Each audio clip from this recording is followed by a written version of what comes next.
अस्सलाम वालेकुम दोस्तों, आज की हमारी वीडियो का टॉपिक बर्ड्स के बिजनेस में वो 5 कौन सी मिस्टेक हैं जो कि अक्सर लोग करते हैं और उन्हें उनसे बहुत नुकसान होता है। आज की इस वीडियो में हम डिस्कस करेंगे कि कैसे उन नुकसानात से हम बच सकते हैं, कैसे हम बर्ड्स से फायदा कमा सकते हैं। जब कभी भी हम बर्ड्स का बिजनेस शुरू करें तो हमें किन किन चीजों का ख्याल रखना चाहिए। ये एक ऐसा बिजनेस है कि जिसमें आपको फर्स्ट क्लच में ही आपके पैसे रिटर्न हो जाते हैं, यानी कि जब बर्ड्स अंडे देते हैं और उनमें से बच्चे निकलते हैं, अगर आप मेहनत करते हो तो आपके बर्ड्स के फर्स्ट क्लच में ही उन बच्चों को आप सेल करके अपने बर्ड्स की कीमत पूरी कर सकते हैं। आज की वीडियो भी मेरे उन नए दोस्तों के बारे में है जो कि अपने बर्ड्स का बिजनेस शुरू करना चाहते हैं और जो चाहते हैं कि इससे वो मुनाफा कमाएं। तो उनको 5 चीजों का ख्याल रखना पड़ेगा। सबसे पहली चीज कि वो स्टार्टिंग में कभी भी महंगे बर्ड्स ना खरीदें। जैसा कि सब लोग जानते हैं कि महंगे बर्ड्स अगर आप खरीदते हैं तो आप ये सोचते हैं कि इनके बच्चों को भी आप महंगा बेच के इससे ज्यादा फायदा कमाएंगे, मगर इस बात को भूल जाते हैं कि अगर महंगे बर्ड्स में कोई एक भी एक्सपायर हो गया तो आपको ज्यादा नुकसान भी हो सकता है। इसलिए आप स्टार्टिंग में कभी भी महंगे बर्ड्स ना खरीदें, आप सस्ते बर्ड्स खरीदें जिससे आप आसानी ब्रीड ले सकते हो। यानी कि मिसाल के तौर पे अगर आप बजीज के कोई म्यूटेशन रखना चाहते हैं तो आप सबसे पहले सिंपल बजीज या रेड आइस खरीदें, या इसके अलावा फेलो खरीदें जिसका प्राइस आजकल बहुत ही कम है। इसी तरह अगर आप लव बर्ड्स खरीदना चाहते हैं तो लव बर्ड्स में आप सबसे पहले फिशर खरीदें, क्योंकि वो बहुत ही सस्ते हैं और उनकी म्यूटेशन सख्त भी है, यानी कि वो सर्दी और गर्मी के खिलाफ कुव्वत मुदाफियत भी रखते हैं। उन्हें बाकी बर्ड्स की निस्बत बआसानी बीमारी नहीं लगती। अब तकरीबन 1 साल इन सस्ते बर्ड्स को रखें, इनसे ब्रीड लें। इसमें आपको पता लगेगा कि कौन कौन सी बीमारियां बर्ड्स को लग सकती हैं, किस तरह आप इनका इलाज कर सकते हैं, सर्दियों में कैसे अपने बर्ड्स को रखना है, गर्मियों में कैसे अपने बर्ड्स को रखना है। और जब आपको इतना तजुर्बा हो जाए कि आप अपने बर्ड से कम से कम एक क्लच में 4 की एवरेज ले सकते हो, यानी कि एक क्लच में कम से कम हर एक पेयर के हिसाब से 4 बच्चे ले सकते हो, तो आप इसके बाद एक्सपेंसिव बर्ड्स खरीदना शुरू कर दें। जब सीजन ऑफ होने लगे, यानी कि जब फरवरी और मार्च शुरू हो जाए, तो आप उसी वक्त महंगे बर्ड्स के बच्चों को खरीद सकते हैं, जिससे आप अपने लिए दोबारा से अच्छा सेटअप बना सकते हैं और आपको इससे ज्यादा फायदा होगा। दूसरी गलती ये कि कभी भी आप बर्ड्स का बिजनेस स्टार्ट करें तो आप सारी की सारी इन्वेस्टमेंट एक ही बार में ना कर दें। यानी मिसाल के तौर पे अगर आपके पास 10,000 रुपए हैं तो आप ऐसा ना करें कि आप 10,000 रुपए को सबके सबको एक ही बार लगा दें, यानी कि तमाम पैसों से आप एक ही बार बर्ड्स ले आए, क्योंकि बर्ड्स रखने के लिए आपको कई चीजें दरकार होंगी।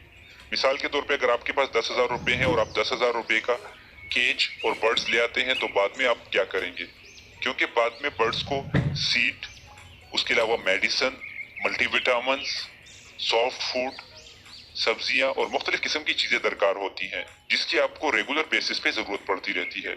इसलिए आप हमेशा अपने बजट को डिवाइड करें। आधे बजट से आप केज और बर्ड्स लेके आए और आधा बजट अपने पास रखें, क्योंकि बाज़ ऐसा होता है कि सीजन बिल्कुल पीक पे होता है, बर्ड्स अंडे और बच्चे दे रहे होते हैं और इसी दौरान आपके पेयर में से कोई एक मर भी सकता है। अगर कोई भी बर्ड्स मर जाए तो आप उसके दूसरे पार्टनर को अकेला नहीं छोड़ सकते। आपको चाहिए कि उसी वक्त आप उनके लिए कोई फीमेल या मेल जो मर चुका हो उसकी रिप्लेसमेंट करें, ताकि वो दोबारा से ब्रीड शुरू कर दें। क्योंकि अगर आपके केज में कोई बर्ड्स एक्स्ट्रा पड़ा हुआ है जो कि ब्रीड नहीं कर रहा तो उससे आपको कुछ फायदा नहीं मिलने वाला, अलबत्ता आपको उससे नुकसान ही हो सकता है। वो दाना खाएगा, सॉफ्ट फूड खाएगा, उसके अलावा उसको आप मेडिसिन देंगे, मल्टीविटामिन देंगे, मगर उससे आप फायदा कुछ नहीं कमा सकते। इसलिए जब कभी भी आपके पास अगर कोई बर्ड एक्सपायर होता है तो उसके पार्टनर के लिए आप जरूर जल्द से जल्द पार्टनर ले आए, और स्पेशली जब ब्रीडिंग सीजन चल रहा हो। मिस्टेक नंबर 3, कभी भी नए बर्ड्स को जो आप बाजार से लाते हैं या किसी के शेड से लाते हैं तो उसे लाके सीधा अपने शेड के अंदर नहीं छोड़ना, या अपने बर्ड्स की कॉलोनी में कभी भी उसे नहीं छोड़ना। सबसे पहले आप उसकी वैक्सीनेशन करें और उसे किसी अलग केज में रख के उसे मॉनिटर करें कि उसमें कोई बीमारी तो नहीं। कम से कम 1 हफ्ता उसे अलग रखने के बाद उसे अपने बर्ड्स की केज में छोड़ दें। उसके लिए सेपरेट केज का बंदोबस्त करें और उसे जिस पेयर के साथ आपको लगाना होगा तो उसके साथ एक अलग केज में छोड़ें, ताकि वो उसमें पेयर बने और उसमें ब्रीड करे।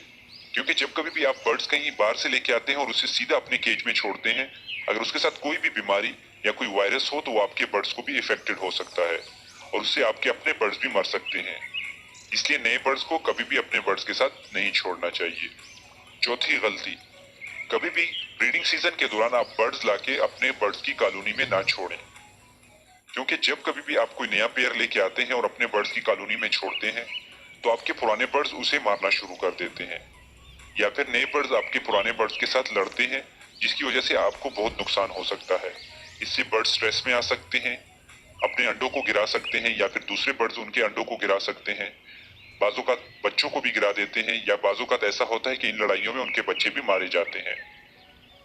इसलिए जब कभी भी ब्रीडिंग सीजन में आपके पास बर्ड्स हों और आप नए बर्ड्स लाना चाहें तो उनके लिए कोई अलग से केज का बंदोबस्त करें।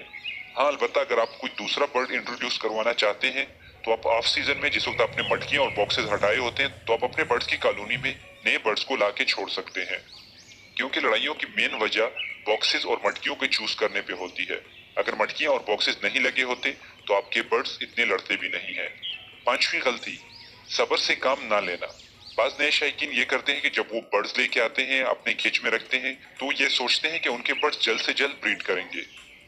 अक्सर औकात ऐसा होता है कि जब आप शॉप से बर्ड्स लेके आते हैं या किसी से बर्ड्स लेके आते हैं तो वो आपको ये कह के देते हैं कि ये ब्रीडर पेयर है और बहुत ही जल्द ये ब्रीड करने वाला है। या बाजोकात ऐसा भी होता है कि वो आपको बर्ड्स दिखाते हैं, आपको फीमेल आपके हाथ में पकड़ाते हैं। अगर आप नए हैं तो आपको पता नहीं लगता, वो आपको विंड का एरिया दिखाते हैं जो कि सूजा होता है। वो कहते हैं कि इनके पेट में अंडे हैं जो कि आपके पास बहुत ही जल्द आके ब्रीड करेगा, मगर ऐसा नहीं होता। जब कभी भी उस बर्ड्स को आप लेके आते हैं तो अक्सर ऐसा होता है कि उसमें चर्बी होती है, वो फीमेल ब्रीड के काबिल भी नहीं होती। सबसे पहले आपको उसकी चर्बी का इलाज करना होता है और उसके बाद उससे ब्रीड ली जाती है। मगर जब नए शौकीन इसे अपने केज में रखते हैं और कुछ अरसा वो ब्रीड नहीं करते, या फिर ऐसा होता है कि आप बड़े बर्ड्स लाने के बजाय छोटे बच्चे ले आते हैं और आप ये सोच रहे होते हैं कि ये बच्चे ब्रीड करने वाले हैं और वो ब्रीड नहीं कर रहे होते, तो इन्हें ब्रीडिंग फार्मूले देना शुरू कर देते हैं। जिससे प्रॉब्लम यह होती है कि ब्रीडिंग फार्मूले जब बर्ड्स को दिए जाते हैं उनकी एज भी पूरी नहीं होती, जिससे उनको फायदे के बजाय नुकसान होता है। इसलिए जब कभी भी आप बर्ड्स लेके आए तो आप ये कोशिश करें कि आप सब्र व तहम्मुल से काम लें। बर्ड्स हमेशा परचेस करते हुए इस चीज का ध्यान रखें कि आप पट्टे खरीदें, कभी भी ब्रीडर पेयर किसी से लेकर ना खरीदें जब तक आप खुद कंफर्म ना हो और आपको इतना तजुर्बा ना हो कि आप बर्ड्स को कैसे सेलेक्ट करेंगे। तब तक आप बच्चे लाके अपने बर्ड्स के केज में छोड़ें और उन्हें तैयार करें कि वो ब्रीड के लिए रेडी हो जाए। जब उनकी एज पूरी होगी तो वो ब्रीड भी करेंगे और बहुत अच्छी ब्रीड करेंगे। ये तो थी 5 मिस्टेक जो कि अक्सर लोग करते हैं और उन्हें इससे नुकसान होता है। उम्मीद करता हूँ कि आपको आज की वीडियो भी पसंद आई होगी। अगर वीडियो पसंद आई हो तो वीडियो को लाइक करें। नए आने वाले दोस्त चैनल को सब्सक्राइब करके बेल का बटन जरूर दबाएं ताकि उनको आने वाली वीडियो का नोटिफिकेशन मिल सके और उनसे कोई भी मालूमाती वीडियो मिस ना हो। बाकी दुआ में याद रखें, अपना और अपने बर्ड्स का अच्छे से ख्याल रखें। मिलते हैं अगली वीडियो में, तब तक के लिए फी अमान अल्लाह।